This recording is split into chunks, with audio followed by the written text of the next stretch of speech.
अभी 3 महीने पहले माननीय न्यायालय ने एक कुख्यात मौलवी और उसके साथ के 7 लोगों को आजीवन कारावास की सजा सुनाई है।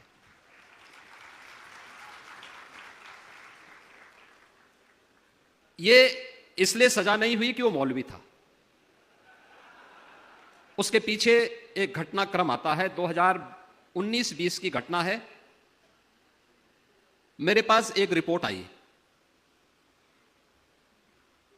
एक मंदिर में एक संत पर मिलने की नियत से 2 युवा जा रहे थे और जब उस युवाओं की जांच हुई तो उनके पास एक सामान्य ब्लेड मिली, उनसे पूछताछ करके छोड़ दिया गया। मैंने संत के बारे में डिटेल लिया और मैंने कहा दोनों युवा कौन थे। संबंधित जनपद के पुलिस अधीक्षक को मैंने फोन करके पूछा, मैंने कहा दोनों युवा कौन थे। तत्कालीन जो हमारे डीजीपी थे उनसे मैंने कहा इन दोनों युवाओं के बारे में डिटेल लो। कहा साहब ये दोनों हिंदू युवा थे ऐसा। मैंने कहा देखो मैं ये नहीं पूछ रहा हूं, एक मुझे बताओ कि उनके पास मिला क्या। कहा साहब एक ब्लेड था। मैंने कहा कैसा ब्लेड था। कहा वो सर्जिकल ब्लेड होता है। मैंने कहा सर्जिकल ब्लेड ये डॉक्टर इस्तेमाल करते हैं सर्जरी में, बहुत शार्प होता है। मैंने कहा बहुत छोटा सा होता है, 2 इंच का होगा और 2-2.5 इंच का यह शार्प इंस्ट्रूमेंट इतना खतरनाक होता है कि अगर वह किसी को यहां कट मार दे तो मान के चलिए कि अगले 2-3 मिनट में उसकी डेथ हो जाएगी। तो मैंने कहा इतने खतरनाक इंस्ट्रूमेंट को लेकर के जा रहे हैं और आप उसको हल्केपन से ले रहे हैं।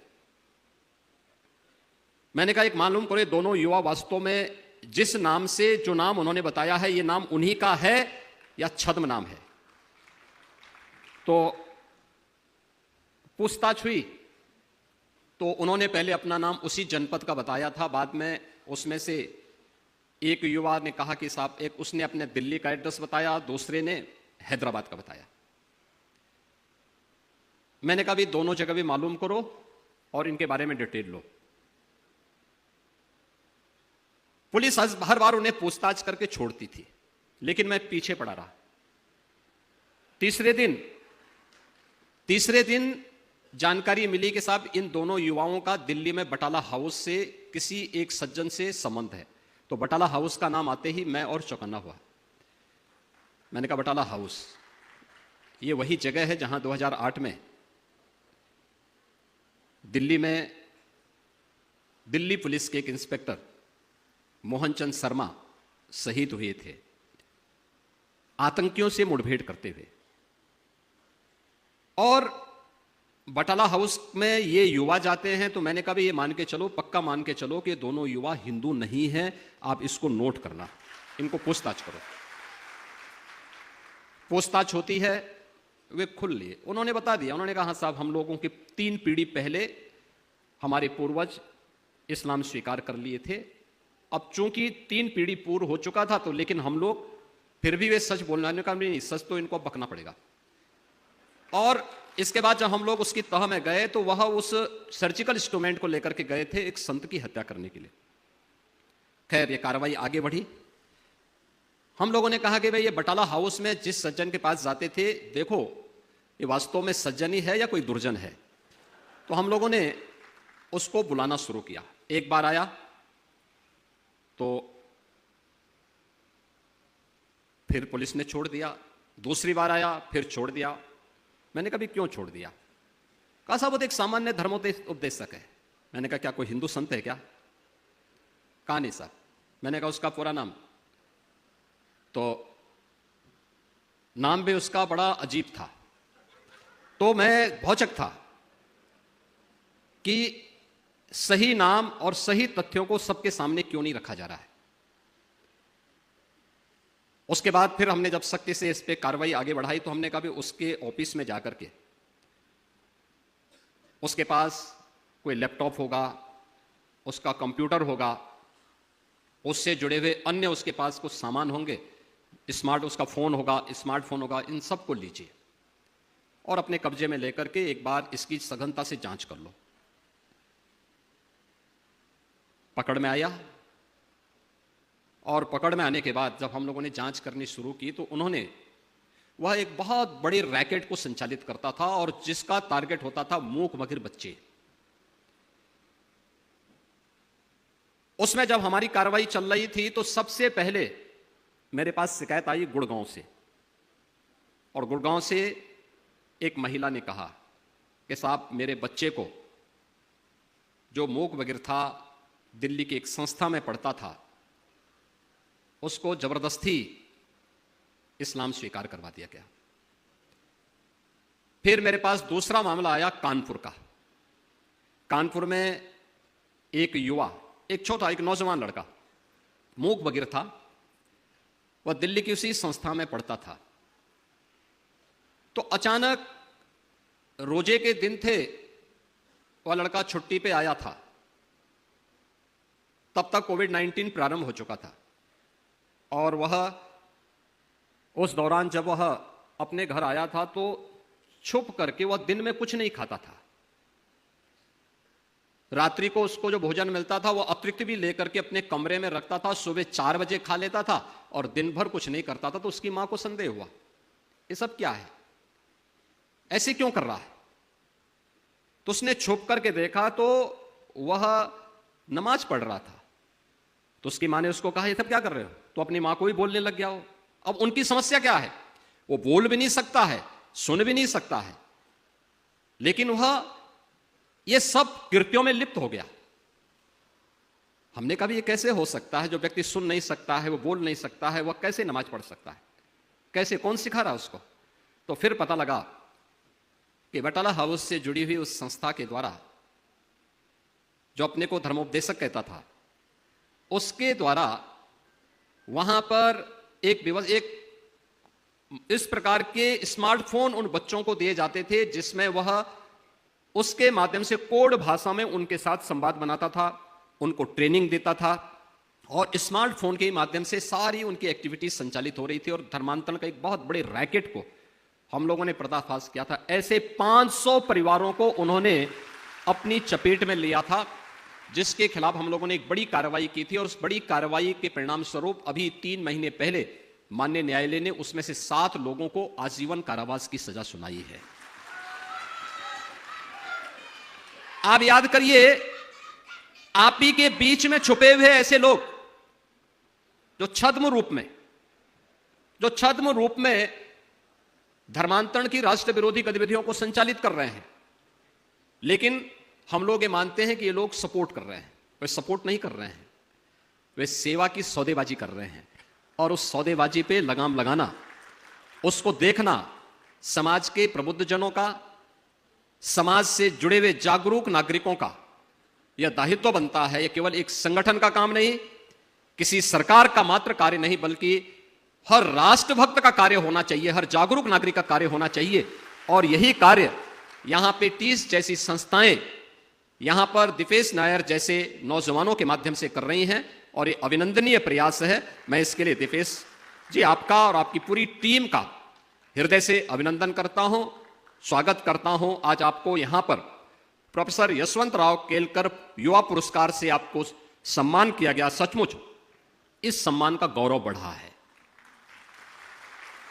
क्योंकि छद्म रूप से जो लोग हमारे बीच में, हमारे ही लोगों को तोड़ करके धर्मांतरण की राष्ट्र विरोधी गतिविधियों को बढ़ावा देने के लिए जिस प्रकार के षड्यंत्र कर रहे हैं, उनके एक बड़े नेटवर्क को आपने एक ब्रेकर दे दिया है अपने संस्था के माध्यम से कि नहीं, आप आगे नहीं बढ़ सकते, ये लक्ष्मण रेखा है।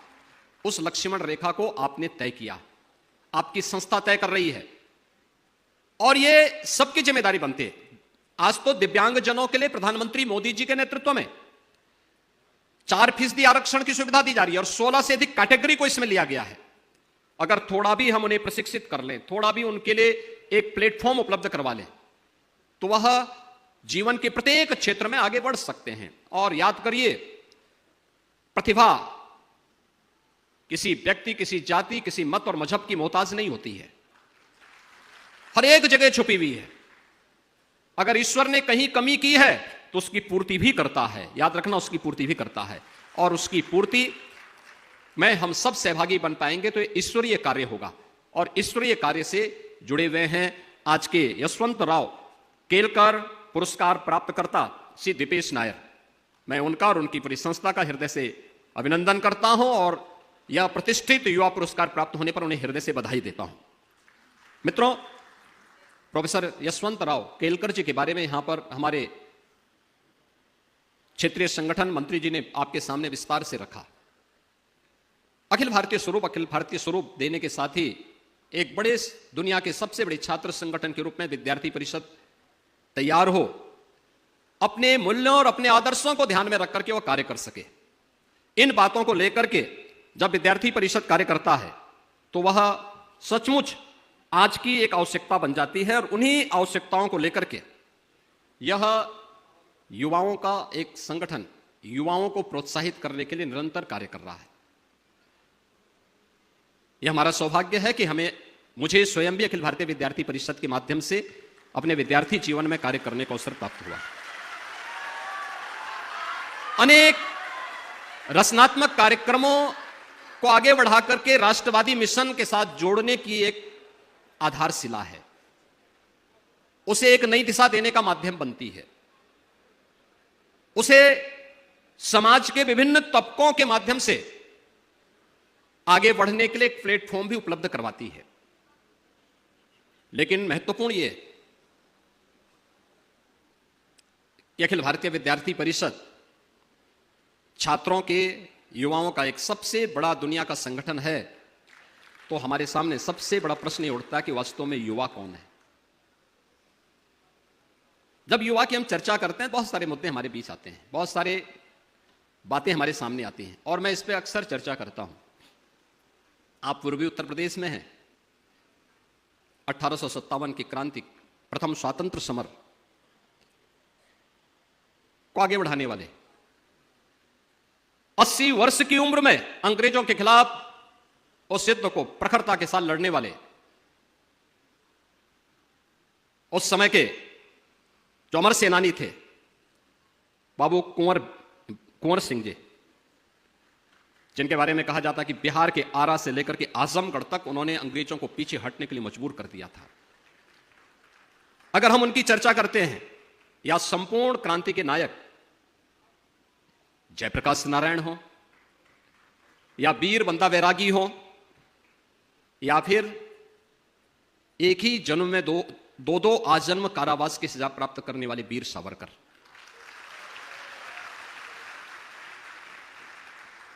यह भी तो युवा ऊर्जा के ही प्रतीक थे। उनकी आयु नहीं, उनकी शारीरिक अवस्था से नहीं, बल्कि उनके द्वारा दी गई प्रेरणा युवा ऊर्जा की ही प्रतीक थी। अक्सर हमारी शास्त्रीय परंपरा में जब हम बात करते हैं तो हमारे देश में जो शास्त्रीय परंपरा है वो ये मानती है कि 2 वर्ष तक के बच्चे को हम शिशु कहते हैं, 5 वर्ष तक के बच्चे को हम कुमार कहते हैं और 15 वर्ष तक के बच्चे को किशोर कहते हैं। लेकिन 16 वर्ष से लेकर के 40 वर्ष तक की उम्र वो ये होती है जो युवा ऊर्जा की प्रतीक मानी जाती है, और यही युवा ऊर्जा हम लोग अक्सर मानते हैं।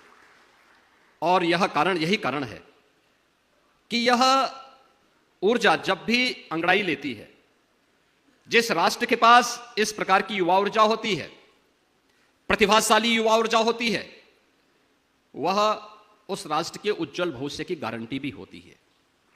और इस दृष्टि से भारत सबसे सौभाग्यशाली राष्ट्रों में है कि दुनिया का सबसे युवा देश भारत है। 56% आबादी हमारी युवा है, और वह युवा जीवन के प्रत्येक क्षेत्र में आज कार्य करते हुए देश को एक नई दिशा देने का काम कर रही है। जब हम युवाओं की बात करते हैं तो आप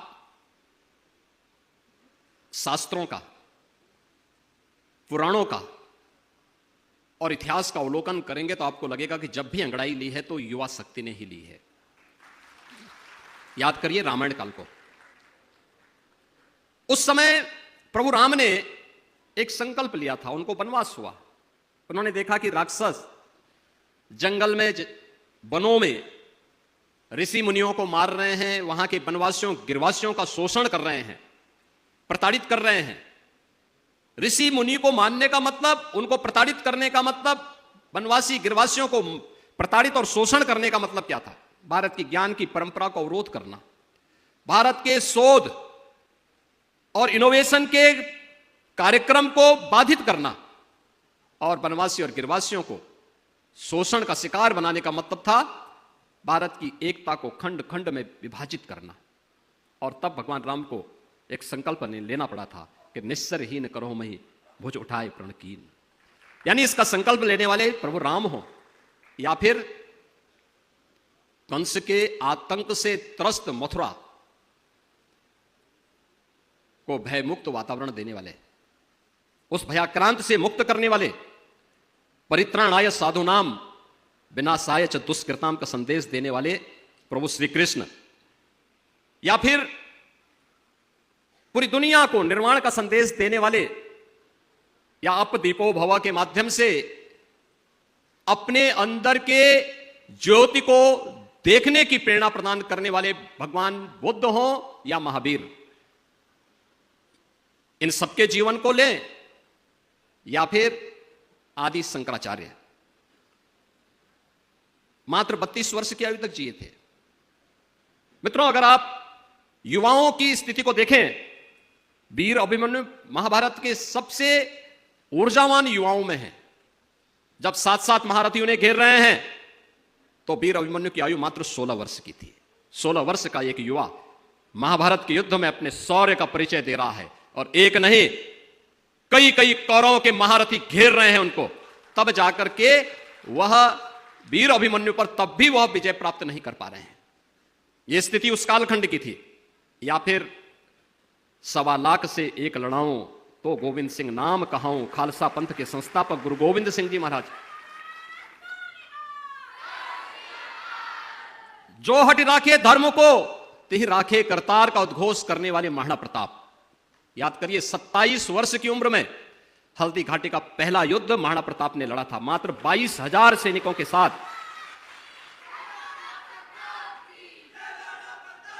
महाराणा प्रताप की उम्र क्या थी? 27 वर्ष, और सेना थी 22,000 की। अकबर की सेना थी 1 लाख से अधिक, और लगातार 30 वर्ष तक महाराणा प्रताप इस युद्ध को लड़ते रहे, और अंततः अपने सारे दुर्ग और किलों को उन्होंने अकबर से वापस लेकर के उस समय भारत के स्वाभिमान और सम्मान की, स्वदेश और स्वाभिमान का क्या परिचय होना चाहिए, यह उन्होंने करके दिखाया था। हिंदवी साम्राज्य के संस्थापक छत्रपति शिवाजी महाराज, ये सभी महापुरुष कौन थे?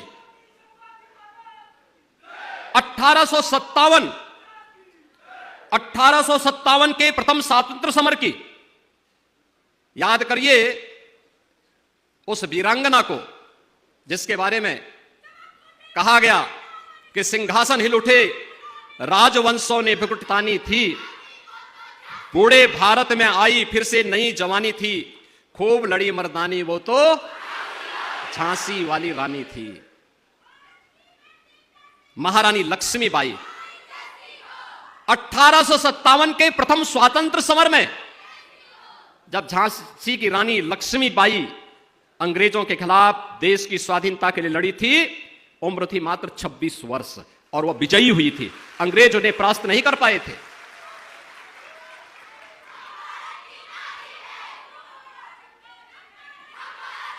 तुम मुझे खून दो, मैं तुम्हें आजादी दूंगा, इसका संदेश देने वाले नेताजी सुभाष चंद्र बोस हो, या फिर हे इस भारतवर्ष में 100 बार मेरा जन्म हो, कारण सदा ही मृत्यु का देशोपकारक कर्म हो, इसका उद्घोष करने वाले काकोरी ट्रेन एक्शन के महानायक पंडित राम प्रसाद बिस्मिल, ठाकुर रोशन सिंह, अस्फाउल्लाह खां, चंद्रशेखर आजाद, राजेंद्र प्रसाद लाहिड़ी, ये सभी महान क्रांतिकारी, ये सब युवा ही थे।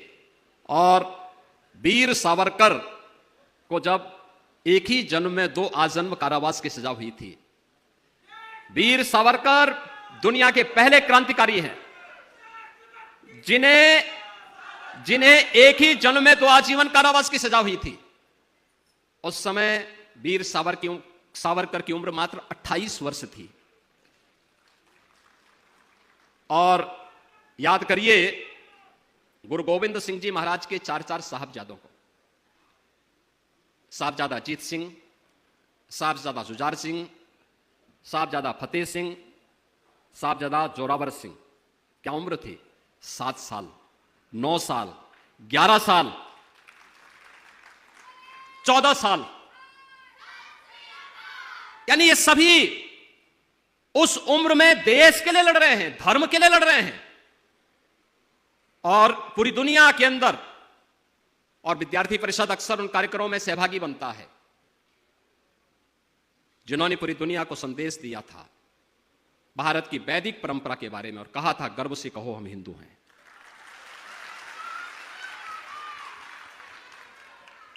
स्वामी विवेकानंद मात्र 39 वर्ष की आयु जिए थे, मात्र 39 वर्ष की आयु। उनके बारे में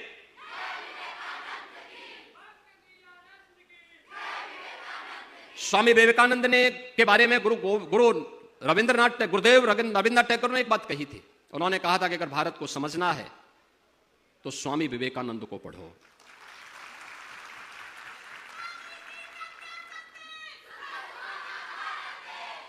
याद रखना, युवा केवल भारत में ही नहीं, दुनिया के अंदर भी जहां इस युवा ऊर्जा का सम्मान हुआ है, सही दिशा मिली, उसने अपनी प्रतिभा का लोहा मनवाने में कोई कोताही नहीं बरती। आज यहां पर हम लोग भले ही दिव्यांग जन के लिए कार्य करने वाली एक संस्था के को फाउंडर को यहां पे सम्मान किया जा रहा है, लेकिन दुनिया के अंदर दृष्टिबाधितों की पहली जो प्रेस हुई थी ब्रेन लिपि में, वह उसके जो लुइस ब्रेल थे, उन्होंने मात्र 15 वर्ष की अवस्था में ब्रेन लिपि का आविष्कार किया था, मात्र 15 वर्ष की आयु में। आइंस्टीन के बारे में कहा जाता है कि 16 वर्ष की अवस्था में ही उन्होंने सापेक्षता के सिद्धांत की पुष्टि की थी, और न्यूटन के बारे में कहा जाता है कि 23 वर्ष की अवस्था में ही उन्होंने गुरुत्वाकर्षण के सिद्धांत को खोज डाला था। यह है युवा शक्ति। वह चाहे तो जहां चाहा वहां रहा, और मुझे लगता है कि अखिल भारतीय विद्यार्थी परिषद उसका एक सशक्त प्लेटफॉर्म बन सकता है, बना है और बन सकता, और मजबूती के साथ बन सकता है। लेकिन इसके लिए हमें प्रयास करने पड़ेंगे।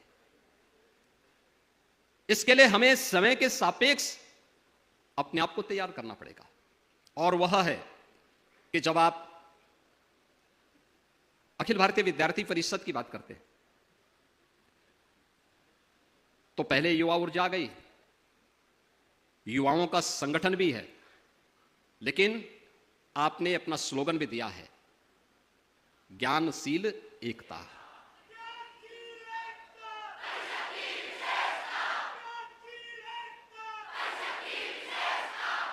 ज्ञानवान बनने के लिए मुझे लगता है कि भारत से बड़ा, इससे बड़ा आग्रही कोई दूसरा नहीं रहा होगा दुनिया में। श्रीमद् भगवत गीता ने तो इसके बारे में कहा है कि नहीं ज्ञानेन सदृश्यम पवित्रम में विद्यते, यानी ज्ञान की परंपरा से पवित्र भारतीय मनीषा ने किसी अन्य कार्य को नहीं माना। और यही कारण रहा है कि हमारे यहां ऋषि परंपरा का प्राचीन काल से ही बड़ा सम्मान रहा है। दुनिया के अंदर जहां कहीं भी जिस भी स्टेज पर यह आवश्यकता पड़ी, भारत के ऋषि मुनियों ने, भारत के ज्ञान के वाहक उन महापुरुषों ने एक नया संदेश भी दिया। और मैं उसी संदर्भ में आज आप सबसे कहना चाहता हूं कि वास्तव में ज्ञानवान बने। हम आज की तकनीक, विज्ञान और तकनीक से भागे ना। विज्ञान कुछ और थोड़े है। हमारे जीवन में कोई भी नया ज्ञान आ जाए वही विज्ञान है। हमारे जीवन में कोई भी नई तकनीक आ जाए, उस नई प्रौद्योगिकी के प्रति आग्रही बनना वही वैज्ञानिक सोच है, वही वैज्ञानिक मानसिकता है। लेकिन हमें उससे भागना नहीं है। हम उससे अगर भागेंगे तो समय के सापेक्ष चलना यह आज की आवश्यकता है। काल का प्रवाह किसी का इंतजार नहीं करता। समय का प्रवाह भी किसी की मोहताज नहीं होती है। वह देश काल और परिस्थितियों की परवाह के बगैर, व्यक्ति जाति मत और मजहब की परवाह के बगैर अपने कार्य, अपने चक्र को चलाता रहेगा। अगर हम उस प्रवाह का हिस्सा बन करके उससे 10 कदम आगे बढ़ने की सोच पाएंगे तो आगे बढ़ पाएंगे, अन्यथा पीछे हटने के लिए मजबूर होना पड़ेगा और उस काल प्रवाह के स्वयं शिकार हो जाएंगे। मुझे याद है 1990 के प्रारंभ में जब देश भर के सरकारी बैंकों में कंप्यूटराइजेशन की शुरुआत हुई थी, शुरुआत में उसका भारी विरोध हुआ था। लोगों ने कहा कि साहब ये नई तकनीक आ गई, ये लोगों को बेरोजगार कर देगी। बहुत विरोध हुआ था, लोगों ने तरह तरह की बातें कही। लेकिन आज आप देख रहे होंगे केवल वहीं पे नहीं है, अब तो ई ऑफिस हो गया है, सब कुछ उससे जुड़ चुका है। जो कभी भारतीय मनीषा ने कहा था वसुधैव कुटुंबकम की बात कही थी, आज तो पूरी दुनिया आपके स्मार्टफोन में कैद होकर के रह गई है। और कहां तक टेक्नोलॉजी जा रही है।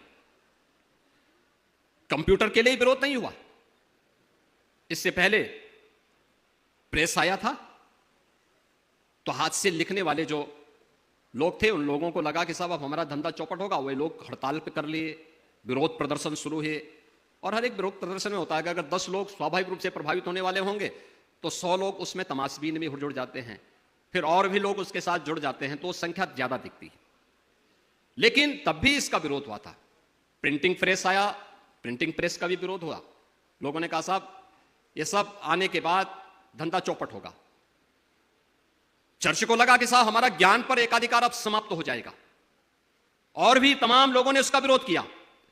लेकिन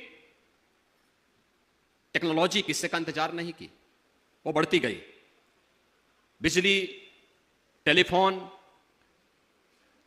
टेलीविजन, हवाई जहाज, एटीएम, माइक्रोवेव, इंटरनेट, जीपीएस, यानी ये लगातार सोशल मीडिया, ये सभी एक एक करके आगे बढ़ते गए और सबको विरोध झेलना पड़ा।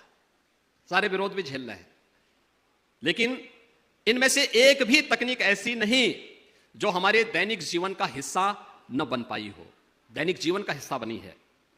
और याद रखना, हम लोगों को समय के प्रवाह की गति को समझना पड़ेगा। अगर हमने समय के प्रवाह की गति को नहीं समझा, उसके सापेक्ष अपने आप को नहीं लेकर के चले, तो वह दुर्गति जरूर कर देगा। और उस दुर्गति से बचने के लिए आवश्यक है कि हम विज्ञान और तकनीक से भागे ना। याद रखना, जब अच्छे लोक कल्याणकारी, राष्ट्र कल्याणकारी सोच का युवा विज्ञान और तकनीक के साथ जुड़ेगा, नई प्रौद्योगिकी के साथ जुड़ेगा, तो वह स्वयं मजबूत होगा, समाज को मजबूत बनाएगा, राष्ट्र को भी मजबूत बनाएगा। इसलिए इससे भागने की आवश्यकता नहीं। हम भागते हैं तो लोग हमें क्या कहेंगे? हमारे बारे में कहेंगे कि हम तामसिक जड़ता के शिकार हैं। हमें तामसिक जड़ता का शिकार भी नहीं बनना है। हमें अपने आप की प्रासंगिकता भी बनाए रखनी है। और हमें इस बारे में जरूर ध्यान देना होगा कि हर टेक्नोलॉजी के दोनों आधार होते हैं, वो दुधारी होती है। अच्छे लोगों के हाथों में जाएगी, सीलवान लोगों के हाथों में जाएगी, ज्ञानवान लोगों के हाथों में जाएगी, तो लोक कल्याण का, राष्ट्र कल्याण का माध्यम बनेगी। अगर वही दुधारी तलवार नकारात्मक सोच के लोगों के हाथों में जाएगी, आतंकवाद को बढ़ावा मिलेगा, विध्वंसात्मक ताकतों को बढ़ावा मिलेगा, राक्षसी प्रवृत्ति को, दानवी ताकतों को उससे आगे बढ़ने के लिए अपनी नकारात्मक गतिविधि को आगे बढ़ाने का एक अवसर प्राप्त होगा। और यह अक्सर देखने को मिला है कि आज से नहीं, ये सृष्टि के कालखंड से देखने को मिलता है कि दैवीय शक्तियां, सकारात्मक शक्तियां, ज्ञानवान और शीलवान शक्तियां हमेशा अपने को कहीं ना कहीं रिजर्व करके फिर कदम रखती हैं। और परिणाम क्या रहा? एक समय ऐसा भी आता है जब किसी दधीची को अपनी हड्डी दान देने के लिए मजबूर होना पड़ता है। एक समय ऐसा भी आता है जब इसकी भारी कीमत हमें चुकानी पड़ती है। कीमत चुकाने का समय नहीं, बल्कि अपनी तकनीक का कीमत लेने का समय है, और उस कीमत के लिए हम सबको आगे बढ़ने की आवश्यकता है। मुझे बताइए ना, आज आपको, आप में से बहुत सारे युवा होंगे या किसी को भी, कोई भी व्यक्ति है, अगर किसी को कोई एक आलेख तैयार करना है, आपको सामान्य रूप से तैयार करने में 4-6 घंटे, 10 घंटे, 12 घंटे लगेंगे, अगर किसी एक फील्ड के बारे में आपको तैयार कोई जानकारी है या नहीं है। लेकिन आप चैट जीपीटी के पास जाइए, उस सॉफ्टवेयर में जाएंगे तो वह आपको अगले 2 मिनट में, 3 मिनट में आपको एक आलेख दे देगा। और ठीक है, यह आपके विवेक और आपकी बुद्धि पर निर्भर करता है कि आप उसमें कितना सुधार कर सकते हैं। वह आपको एक आलेख बना के दे देगा। मैंने स्वयं अखिल भारतीय विद्यार्थी परिषद के इस राष्ट्रीय अधिवेशन से जुड़े हुए कार्यकर्ताओं से मेरे कार्यालय ने अनुरोध किया था। उन्होंने कहा, उन्होंने भेजा था कार्यक्रम के बारे में, और कार्यक्रम में प्रोफेसर यशवंतराव केलकर जी के बारे में। यहां से गया था 1 पेज का, मैं चैट जीपीटी पे गया और मुझे 4 पेज का वहां से पूरा अपने आप एक आलेख मुझे मिल गया, हम लोगों को मिल गया। तो चैट जीपीटी या आर्टिफिशियल इंटेलिजेंस कितने लोगों को बेरोजगार करेगी? क्या हम इसे रोक पाएंगे? और नई प्रौद्योगिकी के अनुकूल होकर के अगर हम उसका सदुपयोग करना सीख लें तो यह न जाने कितने लोगों के हाथों को काम दे सकता है, कितने लोगों को आगे बढ़ने के लिए प्रेरित कर सकता है। हां, यह अवश्य है कि उसके जो नैतिक निहितार्थ हैं, उसका एक सुरक्षात्मक ढांचा हमारे पास होनी चाहिए, प्रॉपर सिक्योरिटी होनी चाहिए उसकी, कैसे हमें करना है। और हम लोगों को अगर मानव जाति के अस्तित्व को बनाए रखना है तो टेक्नोलॉजी अच्छे लोगों के हाथों में होनी चाहिए। याद रखना, अच्छे लोग अगर उससे भागेंगे तो आप उसको, मुझे नहीं लगता है कि फिर उस टेक्नोकाल के प्रवाह में हम कहीं अपने को हम कोई स्थान प्राप्त कर पाएंगे। हम लोगों ने पूरी दुनिया भी देख रही है, आपने एटॉमिक पावर को भी देखा है, उसको दोनों रूप हैं। उसका एक पॉजिटिव पक्ष है कि आप उससे ऊर्जा प्राप्त करके कोई एटॉमिक पावर स्टेशन स्थापित कर सकते हैं जहां से बिजली लोगों को मिले, बहुत सस्ती बिजली पड़ेगी, तकनीक महंगी होगी लेकिन बाद में बहुत सस्ती पड़ेगी, पॉल्यूशन फ्री होगी। लेकिन दूसरा पक्ष उसका वह भी है कि एटम बम बना करके मानवता के विनाश का बीज भी उसमें निहित करता है। सवाल यह होता है कि वह किसके हाथ में जाता है, कौन लोग वह उसका इस्तेमाल करते हैं। और याद रखना, शुद्ध विज्ञान के बारे में यह कहा जाता है कि वह निरपेक्ष है, उसके बारे में कहा जाता है कि वह वास्तव में ऑब्जेक्टिव है। मनुष्य की बुद्धि ही सब्जेक्टिव है, वो चेक करता है, देखता है, जाति मत मजहब देख करके फिर उसके अनुसार उसको तय करता है, और उससे किसी का भला नहीं होने वाला है। और अब तो हम लोग कहां पहुंच रहे हैं, यानी आर्टिफिशियल इंटेलिजेंस के बाद ऑटोमेशन आ गया, क्रिप्टो करेंसी और ब्लॉकचेन आ गया, आईओटी यानी इंटरनेट ऑफ थिंग्स वहां आ गया है, बायोमेट्रिक तकनीक किस रूप में आ चुकी है वह किसी से छुपा हुआ नहीं है, और कहां तक पहुंच चुके हैं। सबकी प्राइवेसी भी आज कंप्रोमाइज्ड हो चुकी है, कोई उससे अपने आप को नहीं कर सकता। यानी केवल अभी तक फोटोशॉप के बारे में सुनते थे, अब तक हम लोग डॉक्टर तस्वीरों के बारे में सोचते थे, लेकिन अब तो पूरी की पूरी फिल्म ही जनरेट हो जा रही है हूबहू आवाज के साथ। आपने देखा होगा अभी पिछले कुछ दिनों 2-3 बड़े साइबर अपराध के मामले यूपी में आए थे। हमारे सरकार के एक मंत्री को उसके पुत्र की आवाज में आवाज आए कि इतना पैसा आप जमा कर दीजिए, और नहीं करेंगे तो फिर बेचारा क्या, बाद में पता लगा कि ये तो सब गलत है। यानी पूरी की पूरी आवाज, पूरी उसकी आवाज और उसकी फोटो के साथ पूरी फिल्म सामने आ गई, और सब फेक था, डीप फेक वहां तक जा चुका है। और उस तक मुझे लगता है कि वह एक खतरा उसका भी है। जब टेलीफोन आया था, मोबाइल फोन आया था, यानी मोबाइल फोन आया था, मुझे याद है गोरखपुर में भी 1999-2001 में मोबाइल फोन मिलने प्रारंभ हुए, और मोबाइल फोन मिलने प्रारंभ हुए तो मेरे गुरुजी ने मुझे एक मोबाइल फोन उपलब्ध करवाया। ओसा का इतना बड़ा फोन होता था, मिला। इनकमिंग और आउटगोइंग दोनों का उसमें 16 रुपए पर कॉल लगता था। तो मैंने 1 महीने इस्तेमाल किया, उसका 10,000 रुपये बिल आया। तो मेरे गुरुजी ने कहा कि पैसा तो तुम्हें अपने पास से भरना पड़ेगा, तो मैंने वो वापस कर दिया। आज आप देखते होंगे उसकी कीमत बहुत कम हो चुकी है। इनकमिंग का तो ना हो गया है, आउटगोइंग का भी ना के बराबर है। लेकिन उसमें अब 2G के बाद 3G आया, 4G आया। लोग आशंका करते थे, जब भी कोई तकनीक आती थी तो लोग एक आशंका व्यक्त करते थे, क्या होगा। 5G के बारे में आशंका व्यक्त की, 5G को लोगों ने अपना लिया। अब 6G की तैयारी हो रही है। ये जी पता नहीं कहां तक जाता है, ये जी का सिलसिला चलता रहेगा। लेकिन हम लोगों को स्वयं भी उसके अनुसार अपने आप को तैयार करना पड़ेगा। वर्चुअल रियलिटी भी है और ऑगमेंटेड रियलिटी भी हम सबके सामने है। कहां हम जा रहे हैं। और यही नहीं, ड्रोन्स, हम चालक रहित विमान की बात सुनते थे, चालक रहित कारें भी आ गई हैं, ड्रोन्स आ गए हैं। ड्रोन्स को भी आप देख रहे होंगे कि कितनी बड़ी क्षमता के ड्रोन आ गए। क्वांटम कंप्यूटिंग के बारे में और खेती में भी जीन एडिटिंग के बारे में। यानी ये बढ़ता ही जाएगा, बढ़ता ही जाएगा, लेकिन इनको रोकने की सामर्थ्य किसी में नहीं, ये रुकेगा नहीं। इसको रोकने के लिए सबसे बड़ी चुनौती हमारे सामने है, और वह चुनौती है जो प्रोफेसर यशवंतराव केलकर जी ने कहा था। वह चुनौती है मानव को मानव बने रहने के लिए, मनुष्य को मनुष्य बने रहने की, मनुष्य को मनुष्य बने रहने की इस चुनौती के लिए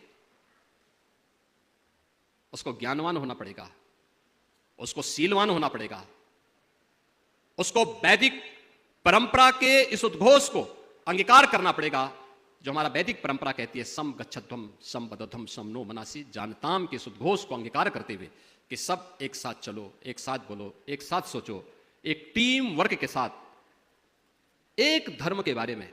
राष्ट्र धर्म ही हमारे लिए सर्वोपरि धर्म है, और यही एक लक्ष्य लेकर के जब हम चलेंगे तो हम मानवता के कल्याण का मार्ग प्रशस्त कर पाएंगे। याद रखना, राष्ट्र धर्म के मार्ग में जो चुनौतियां हैं, उन चुनौतियों का सामना परस्पर एकता से ही